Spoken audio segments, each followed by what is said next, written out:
ಸ್ನೇಹಿತರೆ, ಇವತ್ತು ಬೇಗನೆ ಮಾಡ್ಕೊಳ್ಳುವಂತಹ ದೋಸೆ ರೆಸಿಪಿಯನ್ನು ತೋರಿಸ್ತಾ ಇದ್ದೀನಿ. ತುಂಬ ರುಚಿಯಾಗಿರುತ್ತೆ, ಬೇಗನೆ ಮಾಡ್ಕೋಬೋದು. ಉದ್ದಿನಬೇಳೆ ಬೇಕಾಗಿಲ್ಲ, ಅಕ್ಕಿ ಸಹ ಬೇಕಾಗಿಲ್ಲ, ಅಷ್ಟು ರುಚಿಯಾಗಿರುತ್ತೆ.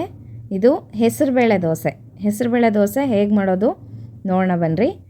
ಮೊದಲಿಗೆ ನಾನಿಲ್ಲಿ 2 ಲೋಟ ಆಗಷ್ಟು ಹೆಸರುಬೇಳೆಯನ್ನು ತೊಗೊತಾ ಇದ್ದೀನಿ.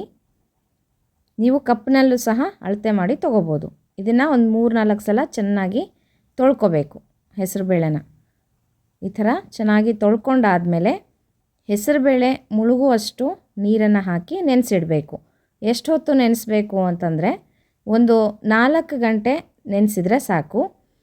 ನೀವು ರಾತ್ರಿಗೆ ತಿಂಡಿಗೆ ಮಾಡ್ಕೊತೀನಿ ಅಂದರೆ ಮಧ್ಯಾಹ್ನ ನೆನೆಸಿಡ್ರಿ, ಅಥವಾ ಸಂಜೆ ಮಾಡ್ತೀವಿ ಅಂತಂದರೆ 11 ಗಂಟೆ ಹೊತ್ತಲ್ಲಿ ನೆನೆಸಿದ್ರೂ ಸಾಕಾಗುತ್ತೆ.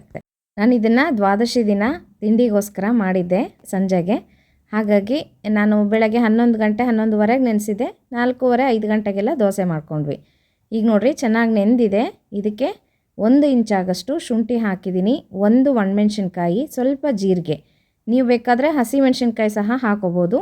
ಮತ್ತು ಸ್ವಲ್ಪ ಕಾಯಿ ತುರಿ, 1 ಹಿಡಿಯಾಗಷ್ಟು ಕಾಯಿ ತುರಿ ಹಾಕಿ ಈ ಬೇಳೆ ನೆನೆಸಿದ್ವಲ್ಲ ಅದೇ ನೀರಿನಲ್ಲೇ ನಾನು ಹಿಟ್ಟನ್ನು ರುಬ್ಕೊತಾ ಇದ್ದೀನಿ. ತುಂಬ ನೈಸಾಗಿ ನುಣ್ಣಗೆ ಈ ಥರ. ಒಂದು ಸಲ ನೀವು ಹಸಿಮೆಣ್ಸಿನ್ಕಾಯಿ ಅಥವಾ ಒಣಮೆಣ್ಸಿನ್ಕಾಯಿ ಶುಂಠಿ ಹಾಕ್ಕೊಂಡು ಜೀರಿಗೆ ಹಾಕ್ಕೊಂಡು ರುಬ್ಕೊಂಡ್ಬಿಡ್ರಿ.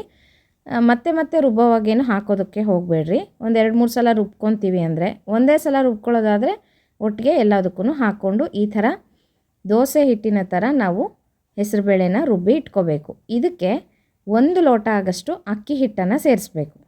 2 ಲೋಟ ಹೆಸರುಬೇಳೆಗೆ 1 ಲೋಟ ಅಕ್ಕಿ ಹಿಟ್ಟು. ರುಚಿಗೆ ತಕ್ಕಷ್ಟು ಉಪ್ಪನ್ನು ಹಾಕಬೇಕು. ಚೆನ್ನಾಗಿ ಗಂಟಿಲ್ಲದೆ ಇರೋ ಥರ ಕಲಿಸ್ಕೊಂಡು ಹಿಟ್ಟನ್ನು ರೆಡಿ ಮಾಡ್ಕೋಬೇಕು. ನಿಮಗೆ ಗಟ್ಟಿ ಅನ್ನಿಸ್ತು ಅಂತಂದರೆ ಸ್ವಲ್ಪ ನೀರನ್ನು ಸೇರಿಸ್ಕೊಳ್ರಿ, ಅಥವಾ ಹೆಸರುಬೇಳೆ ನೆನೆಸಿದ ನೀರಿದ್ದರೆ ಅದನ್ನೇ ಹಾಕ್ಕೊಂಡು ದೋಸೆ ಹಿಟ್ಟಿನ ಹದಕ್ಕೆ ಇದನ್ನು ನೀಟಾಗಿ ಕಲಿಸ್ಕೋಬೇಕು. ಗಂಟುಗಳೆಲ್ಲ ಇದ್ದರೆ ಅದನ್ನೆಲ್ಲ ಒಡ್ಕೊಂಡು ನೀಟಾಗಿ ಹಿಟ್ಟನ್ನು ಸ್ಮೂತಾಗಿ ಕಲಸಿ ಇಟ್ಕೋಬೇಕು. ಇದು ಒಂದು 5 ನಿಮಿಷ 10 ನಿಮಿಷ ಇಟ್ಟರೂ ಸಾಕಾಗುತ್ತೆ. ನೆನೆಯೋ ಅಷ್ಟೇನಿಲ್ಲ ಸ್ನೇಹಿತರೆ. ನೀವು ಚಟ್ನಿ ಪ್ರಿಪೇರ್ ಮಾಡ್ಕೊಳ್ಳೋದ್ರಲ್ಲೇ ಒಂದು ಸ್ವಲ್ಪ ನೆನೆಯುತ್ತೆ ಅಷ್ಟೇ, ಅಕ್ಕಿ ಹಿಟ್ಟು ಹಾಕಿರ್ತೀವಲ್ವ ಅದಕ್ಕೋಸ್ಕರ. ವ್ರತ ಮಾಡೋರಿಗೆ ಈ ದೋಸೆ ಬರುತ್ತೆ, ಅಂದರೆ ಶುಂಠಿ ಬರೋದಿಲ್ಲ. ಜೀರಿಗೆ ಹಾಕ್ಕೊಂಡು ನೀವು ರುಬ್ಕೊಂಡು ಇದಕ್ಕೆ ಅಕ್ಕಿ ಹಿಟ್ಟು ಸೇರಿಸ್ಕೊಂಡು ದೋಸೆ ಮಾಡ್ಕೋಬೋದು. ಯಾರು ಶಾಖ ವ್ರತ ಮಾಡ್ತಾ ಇರ್ತೀರಲ್ವ ಅವ್ರಿಗೆ ಮೆಣಸಿನ್ಕಾಯಿ ಬರೋದಿಲ್ಲ, ಒಣಮೆಣ್ಸಿನ್ಕಾಯಿ ಮತ್ತು ಹಸಿ ಶುಂಠಿ ಬರೋದಿಲ್ಲ.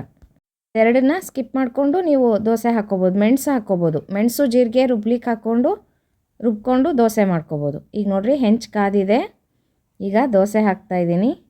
ತುಂಬ ರುಚಿಯಾಗಿರುತ್ತೆ. ಇದಕ್ಕೆ ಕಾಯಿ ಚಟ್ನಿ ಸಖತ್ತಾಗಿರುತ್ತೆ. ಅಂದರೆ ಜಾಸ್ತಿ ತಿನ್ನೋದಕ್ಕಾಗೋದಿಲ್ಲ ಸ್ನೇಹಿತರೆ. ಮಾಮೂಲಿ ಅಕ್ಕಿ ಉದ್ದಿನಬೇಳೆ ದೋಸೆ ತಿನ್ನೋ ಅಷ್ಟು ಆಗೋದಿಲ್ಲ. 1-2 ತಿನ್ನೋದ್ರಲ್ಲೇ ಹೊಟ್ಟೆ ತುಂಬುತ್ತೆ. ಯಾಕಂದರೆ ಹೆಸರು ಬೇಳೆ ಅಲ್ವಾ. ಹೆಸರು ಕಾಳಿಂದು ಸಹ ಮಾಡ್ಕೋಬೋದು, ಚೆನ್ನಾಗಿರುತ್ತೆ. ದೇಹಕ್ಕೆ ತಂಪು ಮತ್ತು ಆರೋಗ್ಯಕ್ಕೂ ಒಳ್ಳೆಯದು. ತುಂಬ ರುಚಿಯಾಗಿರುತ್ತೆ ತಿನ್ನೋದಕ್ಕೂ. ಯಾವಾಗಾರು ಒಂದು ಸಲ ದಿಢೀರಂತ ನಮಗೆ ದೋಸೆ ತಿನ್ನಬೇಕು ಅನಿಸಿದಾಗ ಮಾಡ್ಕೋಬೋದು. ಉದ್ದಿನಬೇಳೆ ಏನೂ ಬೇಕಾಗಲ್ಲ. ನೋಡಿರಿ ಎಷ್ಟು ಕೆಂಪಗೆ ತುಂಬ ಕ್ರಿಸ್ಪಾಗಿ ಗರಿಗರಿಯಾಗಿ ಬರುತ್ತೆ. ನೀವು ಹೇಗೆ ಉಜ್ತೀರೋ ಅಷ್ಟು ತೆಳ್ಳಗೆ ಬರುತ್ತೆ ದೋಸೆ. ತುಂಬ ಚೆನ್ನಾಗಿ ಬರುತ್ತೆ. ಟ್ರೈ ಮಾಡಿರಿ ಸ್ನೇಹಿತರೆ, ಚೆನ್ನಾಗಿರುತ್ತೆ. ತಿಂಡಿಗೆ ಮಾಡ್ಕೋಬೋದು, ರಾತ್ರಿನೂ ಸಹ ಮಾಡ್ಕೋಬೋದು, ಲಂಚ್ ಬಾಕ್ಸಿಗೆ ಮಾಡಿಕೊಡ್ಬೋದು ಮಕ್ಕಳಿಗೂ ಸಹ. ನೋಡಿರಿ ಈ ಥರ ಕ್ರಿಸ್ಪಾಗಿ ನೀವು ಎಣ್ಣೆನಾರು ಹಾಕ್ಕೋಬೋದು, ಇಲ್ಲ ತುಪ್ಪನಾರು ಹಾಕ್ಕೊಂಡು ದೋಸೆನ ಬೇಯಿಸ್ಕೋಬೋದು. ನೋಡಿರಿ ಗರಿ ಆದಂಥ ಹೆಸರು ಬೇಳೆ ದೋಸೆ ರೆಡಿಯಾಗಿದೆ. ನೀವು ಎಲ್ಲ ಟ್ರೈ ಮಾಡಿರಿ. ಹೇಗೆ ಬಂತು ಅಂತ ಕಮೆಂಟ್ ಬಾಕ್ಸಲ್ಲಿ ತಿಳಿಸೋದು ಮರಿಬೇಡ್ರಿ. ವ್ರತ ಮಾಡೋರು ತಿಂಡಿಗಳನ್ನು ತೋರಿಸ್ರಿ ಅಂತ ಕೇಳ್ತಾಯಿದ್ರಿ. ಈ ದೋಸೆ ಮಾಡ್ಕೋಬೋದು. ಹೇಳಿದ್ನಲ್ಲ, ಜೀರಿಗೆ ಮೆಣಸು ಕಾಳು ಮೆಣಸು ಹಾಕ್ಕೊಂಡು ರುಬ್ಕೊಂಡು ಮಾಡ್ಕೋಬೋದು. ಒಣಮೆಣ್ಸಿನ್ಕಾಯಿ ಮತ್ತು ಇದು ಶುಂಠಿ ಬರೋದಿಲ್ಲ.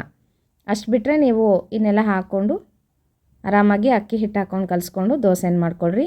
ಇದಕ್ಕೆ ಕಾಯಿ ಚಟ್ನಿ ಚೆನ್ನಾಗಿರುತ್ತೆ. ವ್ರತ ಮಾಡೋರು ಹುರ್ಗಡ್ಲೆ ಶೇಂಗಾ ಬೀಜ ಚಟ್ನಿ ಮಾಡ್ಕೋಬೋದು. ಹೇಗೆ ಅನ್ನಿಸ್ತು ಸ್ನೇಹಿತರೆ ಹೆಸರುಬೇಳೆ ದೋಸೆ? ತುಂಬ ರುಚಿಯಾಗಿರುತ್ತೆ. ಟ್ರೈ ಮಾಡಿಬಿಟ್ಟು ಹೇಗೆ ಬಂತು ಅಂತ ತಿಳಿಸೋದು ಮರಿಬೇಡ್ರಿ. ಮತ್ತು ಒಳ್ಳೆ ಅಡುಗೆ ಒಟ್ಟಿಗೆ ಸಿಗ್ತೀನಂತೆ. ನಮಸ್ಕಾರ.